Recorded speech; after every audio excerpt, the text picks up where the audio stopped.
पाकिस्तान तहरीक इंसाफ की बहुत बड़े पैमाने पे अरबों रुपए की गैर कानूनी फंडिंग हुई है। 3000, 4000, 5000, 10,000 या 200 चलें अकाउंट्स की डिटेल्स इन्होंने दी है। चलें पूछ लेते हैं ना आप। सब्सक्राइब करें और बेल दबाएं ताकि कोई खबर रह न जाए।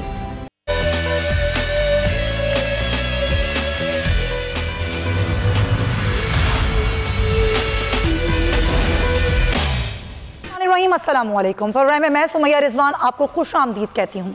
नाज़रीन, फॉरेन फंडे के स्क्रूटनी कमेटी की रिपोर्ट क्या आई, एक नया पंडोरा बॉक्स खुल गया और हर कोई इस पर बात कर रहा है। ना सिर्फ ये बल्कि वज़ीर आज़म इमरान खान का बयान भी इस पर सामने आया और अपने ट्वीट में उन्होंने लिखा कि हमें ये समझना होगा कि जो भत्ताखोरी है और जो सियासी फंड रेजिंग है इसमें फ़र्क क्या है। साथ ही साथ अपने ट्वीट में उन्होंने ये भी कहा कि इस बात पे उन्होंने कहा कि खुश आइंद है कि अच्छा है और जांच पड़ताल हो, ना सिर्फ हमारे अकाउंट्स की हो बल्कि पीपल्स पार्टी और मुस्लिम लीग न्यू के अकाउंट्स की भी हो ताकि लोगों को फ़र्क समझ में आ सके कि सियासी फंड रेजिंग क्या होती है और मफादात क्या होते हैं और इसमें भत्ताखोरी का एलिमेंट क्या होता है। लेकिन असल बात यह है कि क्या वाकई पाकिस्तान तहरीक इंसाफ उसी डगर पे चल रही है और उसी तर्ज की सियासत कर रही है जिस तर्ज की सियासत तमाम सियासी जमातें करती हैं। क्योंकि पाकिस्तान तहरीक इंसाफ ने ही ये नारा बुलंद किया था कि हम इस तरह की कोई सियासत और इस तरह की कोई हरकत नहीं करेंगे जिस तरह की माजी में हमने देखी और दूसरी सियासी जमातें करती हैं। याद रहे कि ये जो फंड रेजिंग का केस था ये मुनहरिफ रुकन थे और मुनहरिफ रहनुमा थे पाकिस्तान तहरीक इंसाफ के अकबर एस बाबर, जो इलेक्शन कमीशन में तफसीलात लेके गए और फिर खुद पाकिस्तान तहरीक इंसाफ, मुस्लिम लीग नून और पीपल्स पार्टी के जो फंड्स थे उनकी तफसीलात लेके इलेक्शन कमीशन में गई। स्क्रूटनी का रिपोर्ट तो आ गई है, लेकिन ये स्क्रूटनी कमेटी की रिपोर्ट आगे क्या फैसला लेकर जाएगी और इलेक्शन कमीशन इस पर क्या फैसला लेगा, ये आगे हमें देखना होगा। और हमें ये भी देखना होगा कि इसके सियासी असरात क्या मुरतब होते हैं और हमारी जो एक सियासी मंजरनामा है वो क्या बनता है। तो इस पर हम आज के प्रोग्राम में बात करेंगे। हमें ज्वाइन कर रहे हैं कराची स्टूडियो से नज़ीर लगारी साहब, सीनियर तजियाकार हैं, सहाफ़ी हैं, एडिटर इन चीफ हैं बोल न्यूज़ के। बहुत शुक्रिया आपका लगारी साहब। हमारे साथ राना एहसान साहब भी मौजूद हैं पाकिस्तान मुस्लिम लीग नून से। आपका भी बहुत शुक्रिया राना एहसान साहब आपके वक्त का। लेकिन मैं जो आगाज़ करूँगी अपने प्रोग्राम का वो करूँगी अकबर एस बाबर से, जो कि बागी रहनुमा है पाकिस्तान तहरीक इंसाफ के। वो क्या कह रहे हैं, क्योंकि वही एक केस लेके वहाँ गए थे। बहुत शुक्रिया आपका अकबर एस बाबर साहब। अब ये आ गई है स्क्रूटनी कमेटी की रिपोर्ट, लेकिन वज़ीर आज़म का भी बयान सामने आया गया है और वज़ीर आज़म इमरान खान साहब ये कह रहे हैं कि हमें ये समझना होगा कि सियासी फंड रेजिंग क्या होती है, मफादात क्या होते हैं और भत्ताखोरी क्या होती है।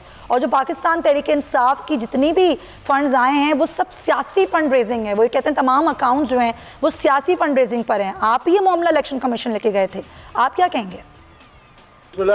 देखिए, ये लोगों को कंफ्यूज करने की बात है।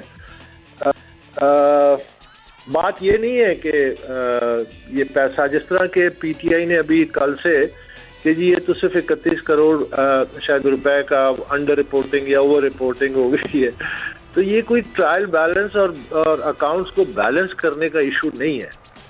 इशू समझिए, जो केस है कि पाकिस्तान तहरीक इंसाफ की बहुत बड़े पैमाने पे अरबों रुपए की गैर कानूनी फंडिंग हुई है, गैर कानूनी जराए से हुई है, गैर कानूनी तरीके से मुलाजमीन के अकाउंट्स में आई है, हुंडी के जरिए हुई है, इलीगल सोर्सेस, इलीगल, जिसमें गैर मुल्की भी शामिल हैं, गैर मुल्की कंपनियां भी शामिल हैं।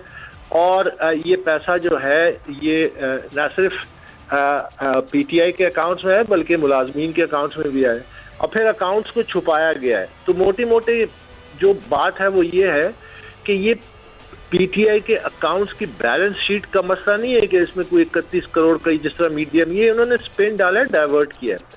असली इशू ये है कि गैर कानूनी फंडिंग, ममनुआ फंडिंग, फॉरेन फंडिंग क्या ये हुई है कि नहीं हुई। अब मैं उसकी एक मिसाल देता हूँ। अरबों रुपए में हुई है, लेकिन मैं उसकी एक सिंपल सी आपकी मिसाल देता हूँ कि चूंकि ये रिपोर्ट कल ही हमें मिली है, तो उसके सफ़ा नंबर 88 पे अगर आप जाएं तो उसमें लिखा हुआ है कि वुटन क्रिकेट लिमिटेड दुबई, सिर्फ एक कंपनी है जिसका नाम है वुटन क्रिकेट लिमिटेड दुबई, उसने $2.1 मिलियन की फंडिंग की है। ठीक है, अब कानून क्या कहता है? ये अलग बात है कि जब इस क्रिकेट की जो लिमिटेड कंपनी है जो भी है, इसके जब मालिक सामने आएंगे तो ये इससे भी बड़ा एक्सप्लोसिव एक धमाका होगा कि ये कौन है।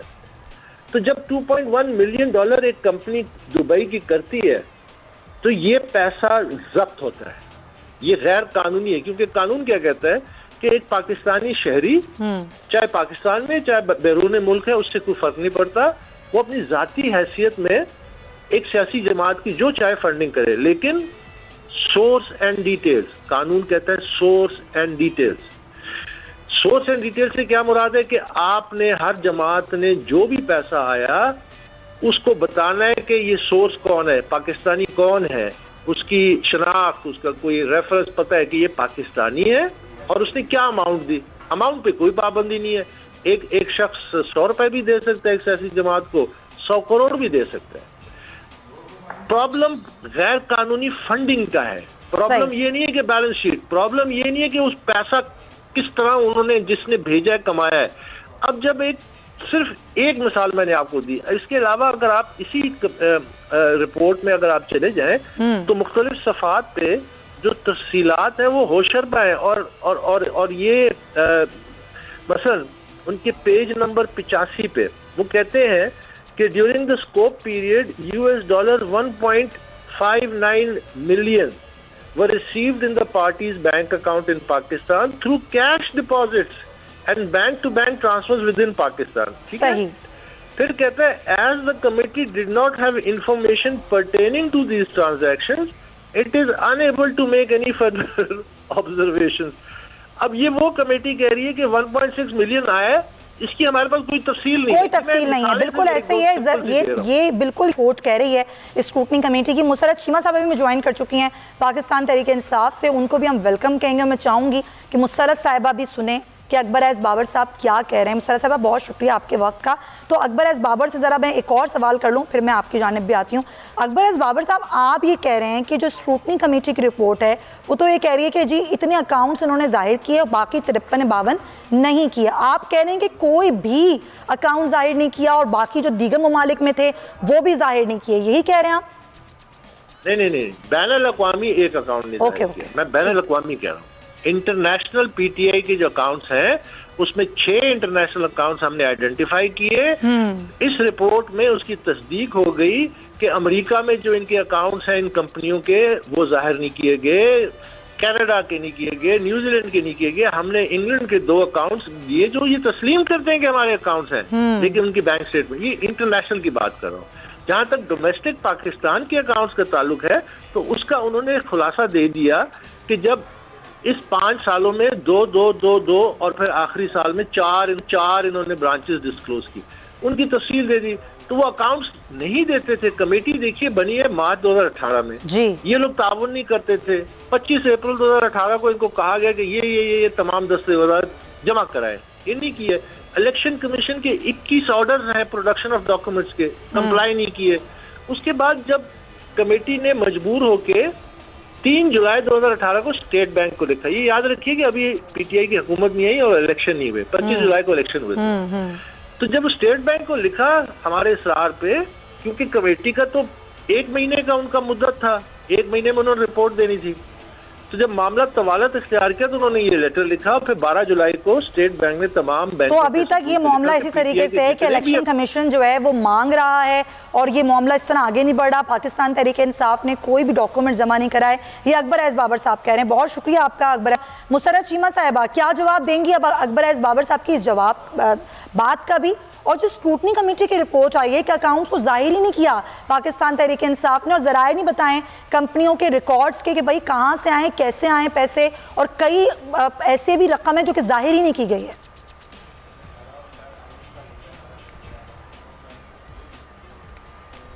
बिस्मिल्लाहिर्रहमानिर्रहीम। बहुत शुक्रिया सुमैया। एक तो मैंने पूरा अकबर एस बाबर को सुना नहीं है, लेकिन उनके जो एलिगेशंस हैं वो हम हर वक्त मीडिया के ऊपर सुन रहे होते हैं। बड़ा वेरी वेल मैनेज्ड। अच्छा, एक तो मुझे एको बहुत सुनाई दे रही है, प्लीज इसको ठीक है, मैं इसको ठीक करवाती हूँ। बात नहीं हो रही, मैं इसको ठीक करवाती हूँ, आप बोलिएगा। इसको ठीक करें। जी बोले मुसरत साहब, बोले आप। 3 दफ़ा सुमैया मुझे अपनी आवाज़ रिपीटेडली सुनाई दे रही है जी।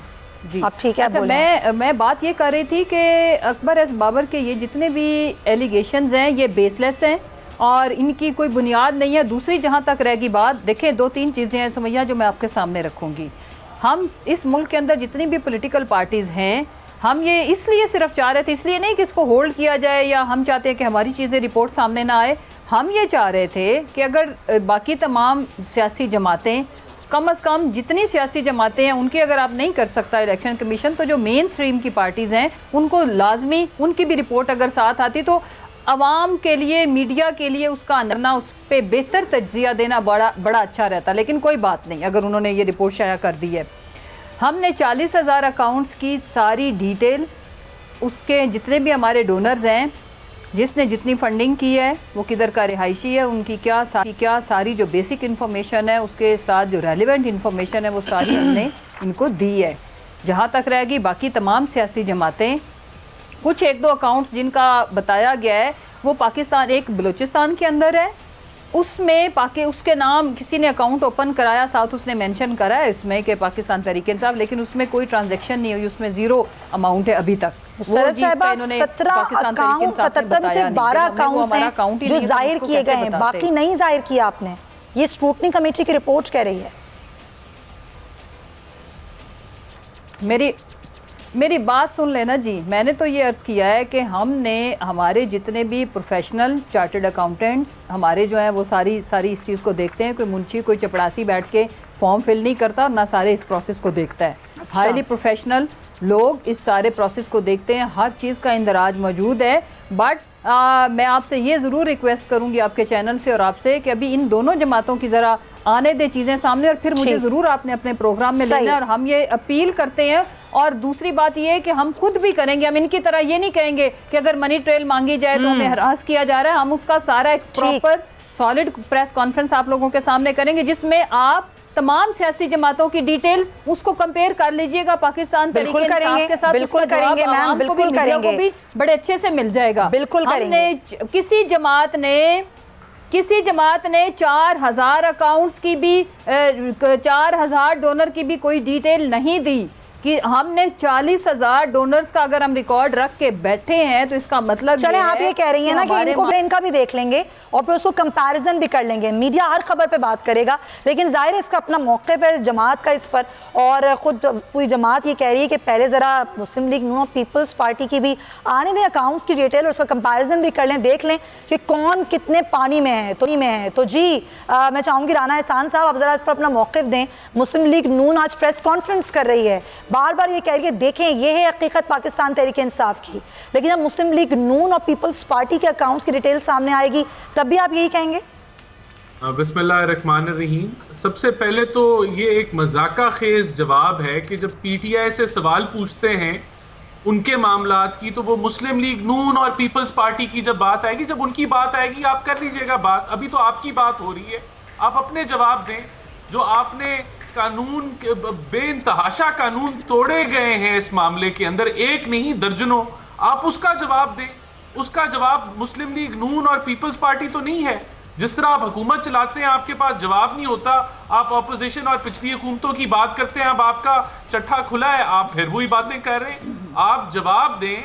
मैं यहाँ एक जरूर बात करना चाहूंगा सुमैया कि मियां नवाज शरीफ को इसलिए निकाला गया जो उन पे जजमेंट आई कि उन्होंने वो तनख्वाह जो है वो जो ली भी नहीं उसको डिक्लेयर नहीं किया। इस बेसिस पे एक मुंतखब वजीर आजम जो है वो उसको फारिग कर दिया गया। आज मामला क्या है? आज मामला ये है कि करोड़ों रुपया आया, दर्जनों अकाउंट जो हैं वो छुपाए गए, वो ईसीपी के सामने जाहिर नहीं किए गए, और फिर उनमें जो करोड़ों रुपया आया वो भी खुर्द-बुर्द कर दिया, पता नहीं कहां गया।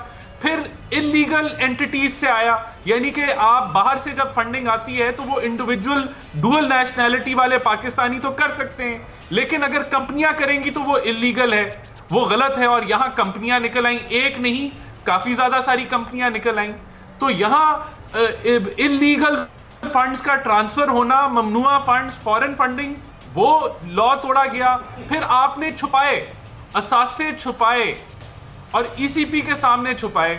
फिर आपने मुलाजमीन के अकाउंट के अंदर उनको जो है वो डाले पैसे, जो आप कहते थे यहाँ कि वो कुल्फी वाला तो फलाने वाला, आपके तो अपने निकल आए, आपके तो अपने मुलाजमीन निकल आए जिनके अंदर आप पैसे जो है वो बाहर से भेज रहे थे।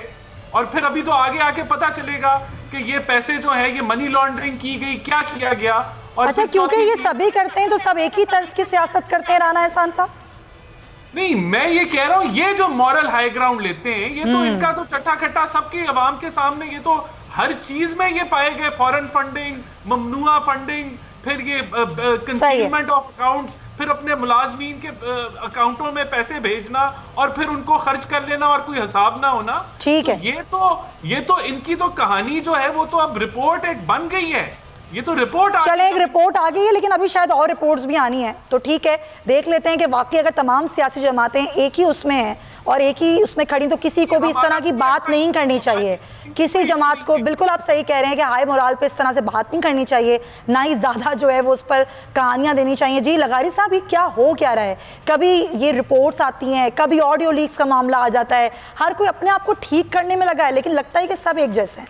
देखें, यहाँ तो बताया ये गया कि 53 अकाउंट्स ऐसे हैं जो जाहिर ही नहीं किए। जी हाँ, बिल्कुल। असल बात है कंसीलमेंट ऑफ द फैक्ट्स पर आप एक वज़ीर-ए-आज़म को, जबकि आइन में ये नहीं लिखा हुआ है, आइन में साफ लिखा हुआ है कि वज़ीर-ए-आज़म इस्तीफ़ा दे दे, अल्लाह ना करे वज़ीर-ए-आज़म का इंतकाल हो जाए, अल्लाह ना करे कि वज़ीर-ए-आज़म का दिमागी तवाज़ुन ख़राब हो जाए, और या वज़ीर-ए-आज़म के खिलाफ तहरीक अदम एतमाद पेश की जाए और वो पास हो जाए तो वज़ीर-ए-आज़म को तब्दील किया जा सकता है। वहाँ ये नहीं लिखा हुआ है कि 43 सेकंड का, 3 दिन का, 5 दिन का कोई फ़ैसला आ जाए, या कोई वहाँ से ऐसा फ़ैसला आ जाए कि जनाब आपके ख़िलाफ़ ये सबूत आ गया है, लिहाजा आप इस्तीफ़ा दें और चले जाएं घर पर। 2 वज़ीर-ए-आज़म को इस तरह से हटाया गया है जो 58-20 से भी ज़्यादा ख़तरनाक साबित हुआ। एक बात तो ये है कि वज़ीर-ए-आज़म को इस तरह से नहीं, मैं जब इमरान खान को अगर कोई ऐसा हटाएगा तो मैं मुखालफत करूँगा, मैं कहूँगा कि उनके लिए जो तरीक़ाकार मुतय्यन है आइन के अंदर उसके मुताबिक हटाया जाए। पहली बात तो ये सही है। ये कंसीलमेंट ऑफ द फैक्ट, ये इल्ज़ाम था ना कि नवाज शरीफ साहब ने एक उनकी तनख्वाह मुकर्रर हुई थी एक कंपनी के अंदर 10,000 दिरहम की, उन्होंने वो जाहिर नहीं की थी। उनका कहना यह है कि जी वो तो ली नहीं, कभी ली या नहीं ली, उन्होंने कंसीलमेंट ऑफ द फैक्ट का इल्ज़ाम लगाया और सुप्रीम उसके बाद तो कोई अपील ही नहीं हो सकती। ऐसी जगह से उनको डिस्क्वालीफाई किया गया जिनके खिलाफ कोई अपील ही नहीं हो सकती, उनके खिलाफ रिव्यू की दरख्वास्त कर सकते हैं, वो की गई और वो नहीं मानी गई। तो यहाँ पर कंसीलमेंट ऑफ द फैक्ट जो है वो एक नहीं है, 53 अकाउंट्स हैं जिनको छुपाया गया, जिनको जाहिर नहीं किया गया, और जिन चीज़ों को छुपाया गया। तो इसके लिए अगर ये बात सही है, अगर पीटीआई ये समझती है कि ये सही है, ये इल्ज़ाम, ये या टोटल कह दे डिनाइल में जाए और जाकर कोर्ट में इस पर कंटेस्ट करे और कहे कि जनाब ये गलत है हमारे ऊपर इल्ज़ाम। नंबर 1। नंबर 2, इसके ऊपर फहरिस्त, बहुत बड़ी फहरिस्त है, मेरे सामने भी है। मुझे ये समझाया जाए कि चरणजीत सिंह ये कौन है, मुझे ये समझाया जाए कि लारिसा परफेन तेवा ये कौन है, मुझे समझाया जाए कि मैक्सी एंड क्रुप्सकाया ये कौन है। सही बात है। मुझे समझाया जाए कि वर्षा लूथरा ये कौन है, ये कौन है जो आकर पैसे दे रहा है।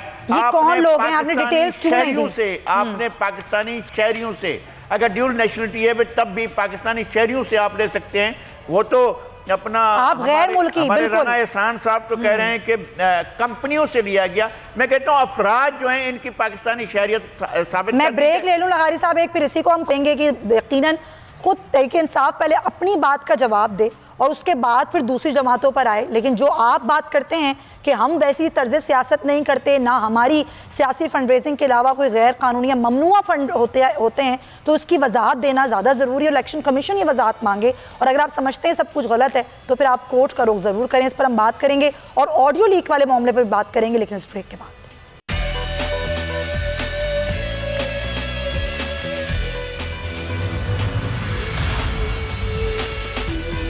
ब्रेक पर जाने से पहले हम जो गुफ्तगू कर रहे थे वो फॉरेन फंडिंग केस के हवाले से, स्क्रूटनी कमेटी की रिपोर्ट के हवाले से थी। अच्छा, मैं चाहूँगी कि आप ज़रूर इस पर भी अपना मौक़िफ़ दें मुसर्रत शीमा साहिबा। जो राना साहब ने बात की कि जब आप लोगों के ऊपर बात की जाती है या तहरीक इंसाफ की बात की जाती है तो आप लोग उसको डाइवर्ट क्यों करते हैं कि मुस्लिम लीग नून की बात करें या पीपल्स पार्टी की बात करें। और दूसरी बात ये कि अब जो स्क्रूटनी कमेटी की रिपोर्ट आ गई है तो आप लोगों का अगला लाहेमल क्या है? तहरीक इंसाफ इस चीज़ को देख कैसे रही है, क्या करेंगे आप लोग?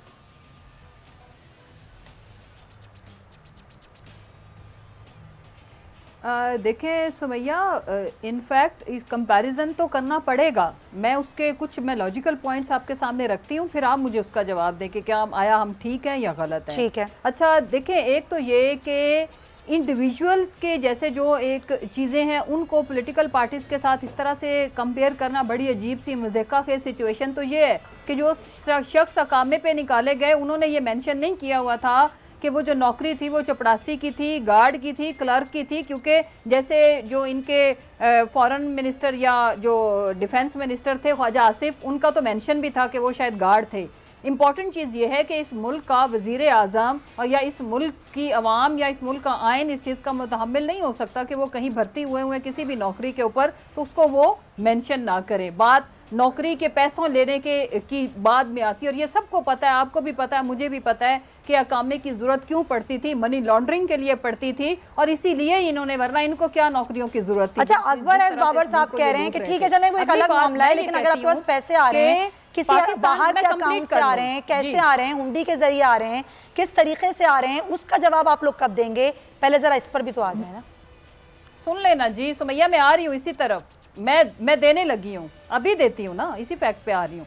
अच्छा, इस मुल्क में जो इलेक्शन कमीशन है वो पाबंद है कि जितनी भी इस मुल्क की सियासी जमातें हैं वो अपनी जो पार्टी की जितनी भी पोजीशंस हैं उनको इलेक्शन के तहत वो लगाएं। क्या किसी जमात ने, इंक्लूडिंग ऑल, हमने तो एक दफ़ा फिर इंट्रा पार्टी इलेक्शन करा लिया, क्या बाकी जमातों ने कराया? जब ये एक शो रख लिया जाएगा किसी चैनल के ऊपर या मीडिया के ऊपर, बहस होगी कि पाकिस्तान तहरीके इंसाफ को इसलिए फिक्स किया जाए कि इन्होंने इंट्रा पार्टी नहीं कराए, तो क्या बाकी जमातों ने कराए? इसलिए हम कंपेयर करते हैं। ये कंपैरिजन इसलिए ज़रूरी है कि बाकी सियासी जमातें अगर ये सारे लवाज़िमात पूरे कर रही हैं तो हमें कोई हक नहीं पहुंचता। वो जमात है जो अपने आप को सबसे अलग कहती है, सुन लेना, अलग तर्ज सियासत करती है ना, ये आप सुन लेना जी, हमारा है भी नहीं। देखें आप मेरी बात तो सुन लेना जी जी, लेट मी कंप्लीट। मैं उसी तरफ आ रही, मैं दो फिक्रे और बोल लेने देना, या फिर आप लोग खुद जवाब दे लें, कोई बात नहीं। देखें मैं पॉइंट क्या एस्टैब्लिश करना चाह रही हूँ। मैं ये कह रही हूँ कि पाकिस्तान तहरीके इंसाफ इनसे बहुत आगे खड़ी है, मोरालिटी में भी, फैक्ट्स देने में भी, अकाउंट्स की डिटेल देने में भी। ये हमारे कंपैरिजन में नहीं है। दूध का दूध पानी का पानी हो जाएगा, यही तो मैं कह रही हूँ कि हमने तो फिर एक दफा इंट्रा पार्टी कराया, इन्होंने कभी नहीं कराया। तो क्या पाकिस्तान तहरीके इंसाफ को इलेक्शन कमीशन ये एक रिपोर्ट पहले ये भी साथ निकाल दे कि इस पार्टी को हम खत्म करते हैं, फारिग करते हैं क्योंकि इन्होंने इंट्रा पार्टी नहीं कराया? आपका आइन कहता है कि कराओ, तो मैं ये फिर बात करूंगी कि क्या बाकी तमाम सियासी जमातें इन तमाम चीजों को पूरा कर रही हैं और पाकिस्तान तहरीके इंसाफ फिर इनसे बहुत आगे खड़ी है। सुने मोहतरमा, ये बैठे हुए हैं राना एहसान साहब, सिर्फ इनसे नंबर पूछे। मैं बता रही हूँ कि हमने 40,000 डोनर्स की सारी डिटेल्स, मेरे भाई लगारी साहब ने जो नाम बताए हैं, क्या इनको ये कहां से पता चले हैं? ये जो नाम अभी बोल रहे थे ये हमने शो किए हैं तो पता चले हैं ना। आप आज उस पे शो इसलिए कर रही हैं कि पाकिस्तान तहरीके इंसाफ ने जितने हमारे डोनर्स थे उनकी डिटेल्स मुहैया की है, मीडिया को मिली है इलेक्शन कमीशन से, इलेक्शन कमीशन को हमने दी है। तो मेरी बहन ये बताए राना एहसान, 3,000, 4,000, 5,000, 10,000 या 200 अकाउंट्स की डिटेल्स इन्होंने दी है। चलें पूछ लेते हैं ना, आप पूछना चाह रही हैं बहुत देर से, मैं राना साहब से पूछ ही लेती हूँ, जिसके ऊपर आज शोज हो रहे हैं। ठीक है, ये कंपैरिजन इसलिए बनता है। चलें इसलिए बनता है जी कंपैरिजन। जी राना एहसान साहब, देखें सुमैया, ये जो सारी कितने अकाउंट्स की डिटेल्स बताएं, ये हमसे बड़ी। एक आखिरी सवाल इनसे पूछिएगा, एक सवाल जी जी, एक सवाल ले लें कि आप हमसे बड़ी सियासी जमात हैं, हमसे पहले आप पॉलिटिक्स में हैं, तो आपके अकाउंट्स या डोनर्स की डिटेल तो हमसे डबल ट्रिपल होनी चाहिए ना। उनको बोलने तो देना, लेट हिम स्पीक। जी राना साहब, ये सारे चीजें जमा कराने के बाद ये उसने रिपोर्ट निकाली, ये सब एविडेंस जब उन्होंने दे दिए उसके बाद ये रिपोर्ट आई है। और ये कंपैरिजन क्यों नहीं बनता वो मैं आपको लॉजिक से समझाने की कोशिश मैं चाहूंगी। बड़ी बेसिक सी बात है सुमैया कि अगर पीटीआई ने कंसीलमेंट की है और वो अगर मिसाल के तौर पे पीएमएलएन ने भी की है या नहीं की, तो वो कंसीलमेंट का जो कानून इन्होंने तोड़ा है, जो लॉ वायलेट किया है, उससे वो सच या झूठ में तब्दील नहीं हो जाएगा। वो फैक्ट वहीं का वहीं रहेगा कि इन्होंने कंसीलमेंट की है, कानून तोड़ा है और उसके मुताबिक इनके ऊपर कार्रवाई होनी है। अगर इन्होंने इलीगल फंडिंग ली है, फॉरेन नेशनल से ली है और वो इलीगल थी, और इसी तरह कंपनियों से ली है जो इलीगल है, वो पीएमएलएन ने की है या पीपल्स पार्टी ने की है या नहीं की, उससे उसका कोई ताल्लुक नहीं है। आपने इंडिविजुअली अपना जवाब देना है। आप सारे ये नहीं कि ये इतनी कोई मेरी समझ अक्लो दाने से ऊपर बात है कि आप इसके ऊपर, लेकिन वो आपसे आपका जवाब पूछ रही है ना कि आप भी अपने अकाउंट्स का जवाब दें, वो ये पूछ रही जब हमारी रिपोर्ट आएगी हम दे देंगे। अभी तो आपकी रिपोर्ट आई है ना आज, आप उसका जवाब दें। मुझे तो ये नहीं कि आपसे सवाल पूछ रहे हैं, आप पीपल PMLN और पीपल्स पार्टी की बात करें, जब वो आएगी तब हम जवाब दे देंगे। आपने तो 7 साल इसको डिले किया, तावन नहीं किया। स्टेट बैंक ने निकाले सारी इंफॉर्मेशन, आपने तो इंफॉर्मेशन नहीं दी। आप तो कानून के पीछे कभी एक स्टे ऑर्डर, वो यही कह रहे हैं अकबर एस बाबर साहब के फिर हमें स्टेट बैंक को लिखना पड़ा जब इन्होंने अपनी तफसीलात नहीं दी इलेक्शन कमीशन को, तो फिर जाहिर स्टेट बैंक की स्टेटमेंट आई। इसको स्पिन कर रहे हैं, ये माहिर है स्पिनिंग के। अच्छा चलें ये माहिर हैं, चलें सर पॉइंट, लेकिन सर वक्त की कमी है। मैं ज़रा एक और टॉपिक भी डिस्कस की क्विकली, क्योंकि हमारे मुल्क में हमने देखा कि 2021 का साल निकला ऑडियो वीडियो लीक के हवाले से। हर दफ़ा एक नई ऑडियो, एक नई वीडियो जो थी वो मंजर आम पर आती थी, और हमने देखा 2022 में मरीम नवाज़ की एक और ऑडियो सामने आती है, और उसमें भी जो पहले के जो वज़ीर इत्तलात हैं परवेज़ रशीद साहब, मुस्लिम लीग नून के दौर के, उन दोनों की गुफ्तगू सामने आती है। तो उस गुफ्तगू में जिस तरह चैनल्स के मालिकान को और मीडिया कंट्रोल करने की बातें की जाती हैं, ये ऐसा क्यों होता रहा, ये क्यों होता है, हमारे यहाँ ऐसी तर्ज सियासत क्यों खेली जाती है, इस पर हम बात करेंगे, लेकिन इस ब्रेक के बाद।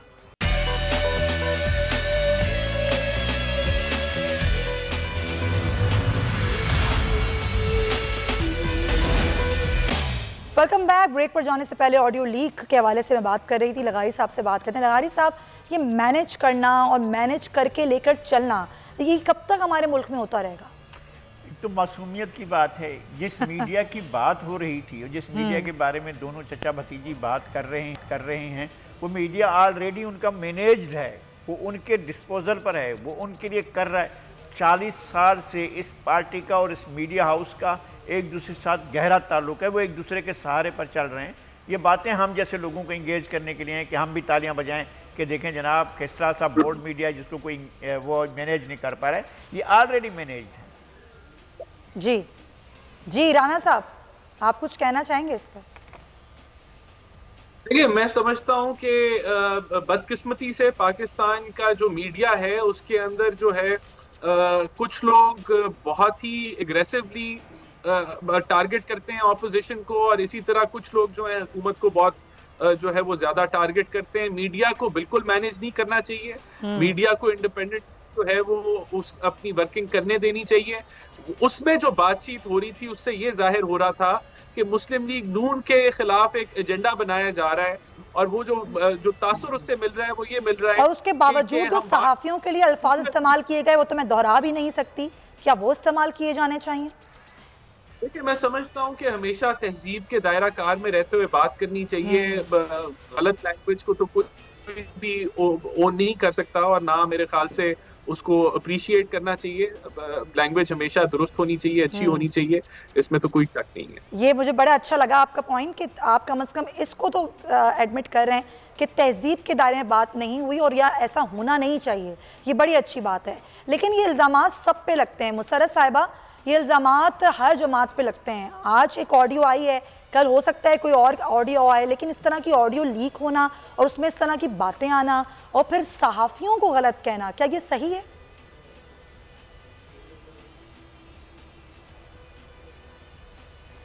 देखें, अभी तो उन्हीं की बात करें ना, मफरूज़ों पे बात नहीं होनी चाहिए, बात हमेशा रियलिटी पे होनी चाहिए। इस वक्त की रियलिटी ये है कि जिस तरह से बिल्कुल सही कहा आपने, ऐसे ही जैसे अभी रिपोर्ट नहीं आई मुस्लिम लीग नून पीपल्स पार्टी की, तो मफरूज़ों पर बात नहीं होनी चाहिए। जी अच्छा, मैं यही बात करने लगी हूँ कि देखें, सबसे इम्पॉर्टेंट चीज़ है वो ये कि जिस तरह से ये मीडिया को स्नब करके जो इनसे टोकरियां या पैसे नहीं लेते थे उनको लिए जो अलकाबात से जिस तरह से नवाजते थे एंड मीडिया मालकान के थ्रू उनको प्रेशराइज करते थे, तो वो सबको समझ आ गई कि इजहार राय की आज़ादी के ये जो माशाल्लाह अलंबरदार बने फिरते हैं। और अगर हमारी कोई है तो देखें, हम कॉल अगर की होगी तो किसी न किसी शख्स को की होगी, किसी को प्रेशराइज किया होगा, तो वो प्लीज़ बाहर आके बता ही दें। हमारी तो चीज़ें ओपन है, जहाँ इख्तलाफ राय है हम ओपन बात करते हैं। लेकिन इंपॉर्टेंट चीज़ ये है कि मीर साहब का और मरियम साहिबा का तो ऐसे लगता है चोली दामन का साथ है, और इस चैनल को अपनी खैर मनानी चाहिए। मोहतरमा ने PMLN में हाथ डाला तो माशाल्लाह नेस्तो नाबूद किया, दूसरी जहाँ तक बात है वो ये कि अवाम और मीडिया खुद डिसाइड करे और वो डिफरेंस खुद जाने कि पाकिस्तान तरीके इंसाफ के लोग या हमारी गवर्नमेंट वो क्या मीडिया फ्रेंडली है या नहीं। एक पॉलिसी की बात करना और चीज़ है, लेकिन किसी को प्रेशराइज करके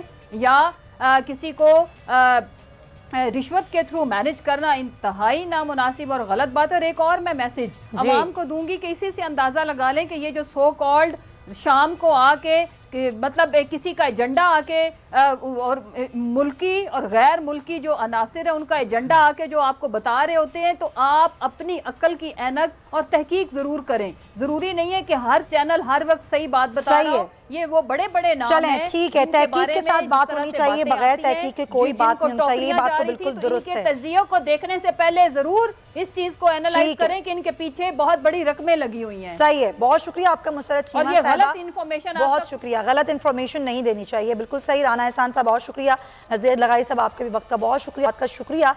और कोशिश मैंने की कि ज़रूर इन तमाम मौज़ूआत पर बात की जाए, लेकिन एक और अहम मौजू है और वो मैं चाहूँगी कि ज़रूर उस पर बात करूँ, वो है मकबूजा वादी, जहाँ पर जुल्म की इंतहा हो चुकी है और जुल्म की जंजीरों में लिपटे हुए मकबूजा वादी को 7 दिहाइयाँ नाजरीन बीत चुकी हैं, मगर कश्मीरियों के अंदर मौजूद जज्बा आज़ादी लाजवाल साबित हुआ।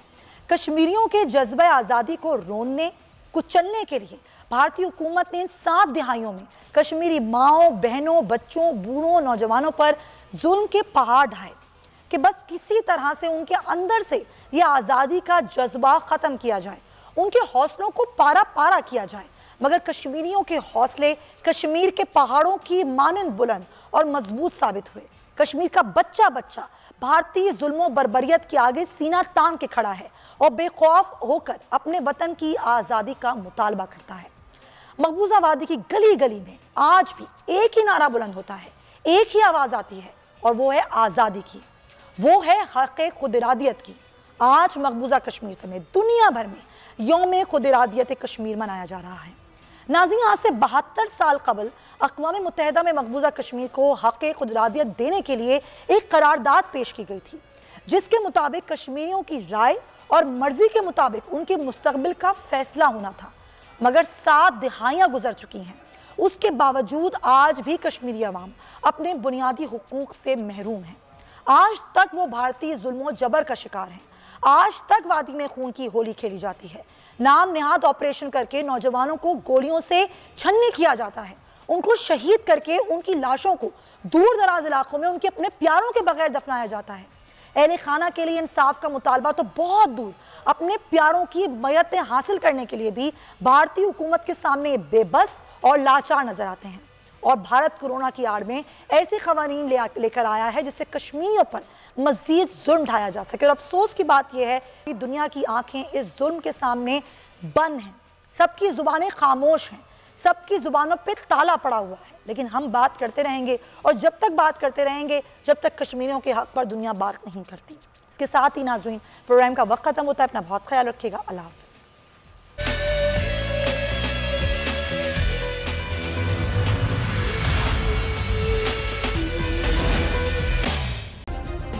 सब्सक्राइब करें और बेल दबाएं ताकि कोई खबर रह न जाए।